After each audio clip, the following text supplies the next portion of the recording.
ditangani, kemudian yang dari kaitan itu ada yang diproses, ada yang dikembalikan kepada orang tua untuk dilakukan pembinaan. Lanjut. Nah, ini juga pasca maraknya gangster atau kriak lah Pak kalau di bahasa anak-anak Semarang ini, itu dari mereka juga ada yang membiayai. Antara lain setidaknya ada 3 grup ini dibiayai oleh situs judi online. Itu juga kami sudah proses atas peristiwa ini. Demikian Pak penjelasan kami.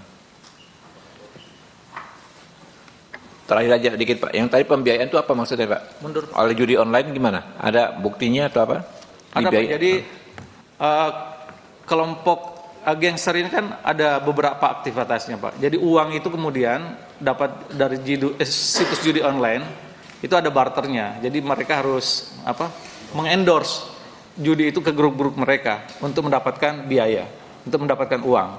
Nah, uang ini dipergunakan untuk membeli sajam, kemudian membeli miras, kemudian menyewa villa untuk rekreasi. Nah, itu dimanfaatkannya untuk uang yang didapatkan dari judi online itu Pak. Oke ya. Mungkin teman-teman ada pendalaman, silakan Pak Rikwanto. Ya. Ya Pak Rikwanto, silakan. Pak Rikwanto. Terima kasih pimpinan Komisi 3, rekan-rekan Komisi 3 yang saya hormati,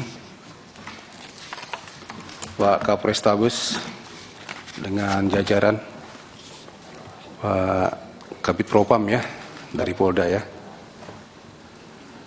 Ya, ini kasus sebenarnya sering terjadi ya oleh kepolisian kepada masyarakat atau sebaliknya dan di berbagai daerah. Bukan barang baru sebenarnya. Saya masih ingat istilah-istilah kepolisian khususnya reskrim ya. Sebelum bertugas itu pasti buat deklarasi dulu supaya ingat, hati-hati. Yang artinya begini, kalian itu harus tahu, kalau kalian sudah ke lapangan, ingat ya, 1 kaki kalian itu di kuburan, 1 kaki di penjara. Kenapa? Terlambat bertindak, kalian bisa jadi korban, kecepatan bertindak, kalian bisa salah dan masuk penjara. Itu risiko yang memang nggak bisa dihilangkan sampai sekarang. Ya, terlalu cepat salah, terlambat jadi korban. Nah, inilah istilah yang masih berlaku sampai sekarang. Nah, dalam konteks ini, Pak Kapolrestabes, tadi sudah paparan, ya kita sudah dapat masukan dan dipertegas lagi tadi dari paparan yang ada. Memang awalnya banyak simpang siur berita ya. Ada kesan excessive force, tindakan berlebihan di anggota kepolisian atau sewenang-wenang sehingga ada korban di pihak masyarakat. Namun setelah kita mendalami, apalagi dapat penjelasan, kita menjadi semakin jelas. Peristiwa tawuran itu ada dan pelaku-pelakunya ada, dan informasi ini didapatkan dari lingkungan, bukan hanya dari anggota kepolisian, dari CCTV, dari rekaman HP para pelaku yang sebut dalam tanda petik gangster dan para pelaku tawuran. Ini informasi yang bagus untuk memperjelas tentang peristiwa yang terjadi sebenarnya. Saya hanya mengingatkan saja bahwasanya sebagai anggota kepolisian, ini bekal ya. Di lapangan itu baik patroli rutin maupun sedang tidak patroli, sedang jalan ke suatu lokasi, apapun, tapi dia sebagai anggota kepolisian harus mewaspadai hal-hal sebagai berikut. Ya, menemukan sebuah tindak pidana atau akan terjadi tindak pidana, itu seharusnya seyogyanya anggota Polri itu bisa mengukur diri. Mengukur diri itu, saya sedang apa, pakaian saya apa, preman, sipil, atau pakaian dinas. Kemudian saya sendiri berdua atau bersama kelompok saya. Yang saya hadapi ini kelasnya ringan, berat, atau penuh ancaman terhadap pribadi saya sendiri sebagai petugas, terhadap masyarakat, atau terhadap calon pelaku itu. Ini diukur betul. Setelah diukur baru tindakan apa yang saya akan lakukan. Jadi dimanapun, pangkat apapun, kalau melihat tindak pidana di depan matanya akan terjadi atau telah terjadi, ukur diri. Ya, saya harus tindak segera langsung di tempat dengan kekuatan ada pada saya setelah diukur-ukur, atau saya harus melaporkan, minta bantuan, atau saya harus melaporkan, mohon petunjuk, harus diapakan. Ya, kalau enggak tadi bisa jadi yang slogan pertama tadi, satu kaki di kuburan, satu kaki di penjara. Kenapa? Tidak tepat mengambil tindakan terhadap situasi kondisi yang terjadi di depan matanya. Nah, saya melihat fakta kejadiannya seperti itu. Jadi anggota kita, anggota Kapolres itu, Abda R ya, itu dikategorikan excessive force, ya, berlebihan atau tidak tepat dalam mengambil tindakan. Nah, padanya ya risiko harus diambil tindakan hukum juga, karena ada orang yang menjadi korban, meninggal dunia. Inilah saya kasih masukan kepada anggota Polri, khususnya Polrestabes ya, ukur diri dalam mengambil tindakan. Jangan sampai tadi yang slogan pertama itu yang saya sampaikan terjadi. Kemudian yang kedua, ada kelemahan kita melihatnya dalam komunikasi dan informasi. Ya. Dalam waktu singkat kejadian itu sudah masuk online beritanya, sudah masuk medsos beritanya. Ya. Ada anak paskibraka ditembak polisi. Ya, betapa gegernya masyarakat, betapa mirisnya masyarakat melihat judul beritanya seperti itu. Pasti ada reaksi. Dan saya pribadi melihat terlalu lambat dari kepolisian untuk merespon berita itu. Ini ada apa? Ini ada apa? Ada kegamangan, ada waktu yang cukup luang untuk banyak orang berspekulasi. Ya. Tidak ada yang jelas-jelas sebagai juru bicara atau menyampaikan informasi untuk membuat masyarakat tenang tentang apa yang terjadi. Akibatnya banyak spekulasi berita. Nah, inilah yang mengakibatkan di medsos terutama ramai sekali tentang spekulasi yang membuat rugi dari pihak kepolisian. Ya, ini koreksi juga ya. Jadi harus ada orang yang berani menjadi juru bicara dan yang lain mensupport informasinya. Mensupport itu artinya memberikan informasi yang benar, bukan katanya-katanya. Ya, informasi yang berdasarkan fakta dan primer dari orang pertama. Ini kerjanya cepat, seperti tahap awal ya. Kalau kita pernah belajar itu WH question itu kan, apa, di mana, kapan, bagaimana gitu ya. How-nya nanti, bagaimana nanti, why, mengapanya. Itu berlangsung terus. Tahap pertama, nanti mungkin 3 jam kemudian kasih lagi, 2 jam kemudian kasih lagi, ada informasi baru 1 jam kasih lagi. Jadi orang fokus kepada informasi dari kepolisian karena itu faktual, aktual, fakta. Kalau kosong diisi yang lain. Media itu perlu informasi. Kalau dia nggak dapat dia cari kemana-mana aja. Ya. Walaupun belum tentu benar, tapi harus dia tayangkan karena berlomba-lomba media itu. Apalagi medsos, lebih liar lagi. Jadi belajarnya 2 tadi, ya, ngukur diri dalam menghadapi situasi kondisi yang ada, ya, harus bagaimana tindakan apa bersama-sama atau sendiri atau melaporkan. Yang kedua dalam manajemen komunikasi dan informasi, ya, supaya tidak liar informasi tersebut dan sudah disaring betul-betul apa yang akan disampaikan. Ya. Peran Kapolrestabes ini sangat penting dalam manajemen hal tersebut. Ya. Dan yang terakhir jangan lupa anggota selalu disentuh, ya, disentuh terus untuk supaya dia merasa we are watching you, kami mengawasi Anda, kami mengikuti Anda, kami tidak lepas dari pengamatan terhadap kerja-kerja Anda. Ya, supaya dia tidak merasa sendiri, dia tidak merasa juga dibelakangkan. Kemudian yang paling akhir lagi, bela sungkawa kepada keluarga korban, ya, tolong dibantu Pak Kapolres Siap. Ya, apapun kebutuhannya, ini sudah terjadi. Ya, korban dibantu yang betul, masyarakat ditenangkan, kasih informasi yang benar, jangan ada yang ditutup-tutupi, dibolak-balik. Ya, kemudian anggota segera ditindak sesuai dengan ketentuan yang berlaku.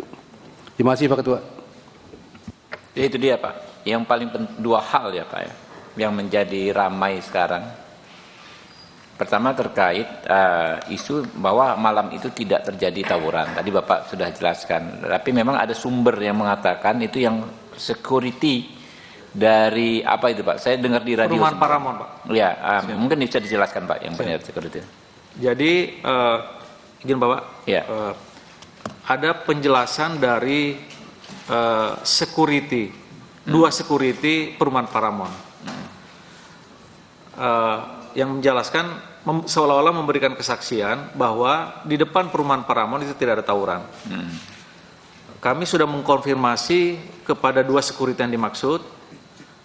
Penjelasannya adalah security ini adalah office security Pak. Dia kerjanya pagi sampai sore. Jadi sore pulang, besok baru masuk lagi. Jadi malam itu dia pun tidak Malam ada itu di dia lokasi. tidak ada di tempat Pak. Jadi penjelasan dari yang bersangkutan betul ada pihak yang meminta keterangan terhadapnya, namun kemudian ada dipotong penjelasannya Pak. Jadi saya betul menyampaikan bahwa tidak ada tawuran di depan Paramon. Sampai situ Pak. Ada penjelasan belakangnya menurut security yang dinas pada malam hari itu. Nah, jadi ini juga mungkin perlu kami sampaikan Pak, bahwa pengertian saksi itu kan adalah orang yang melihat, mengetahui, merasakan sendiri.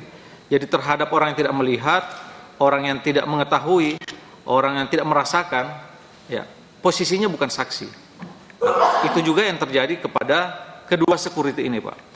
Security ini juga sudah memberikan kesaksian. Kami hadirkan di Polres hari Rabu tanggal 27 kemarin Pak. Ya. Pada saat rilis penanganan kasus ini. Oke.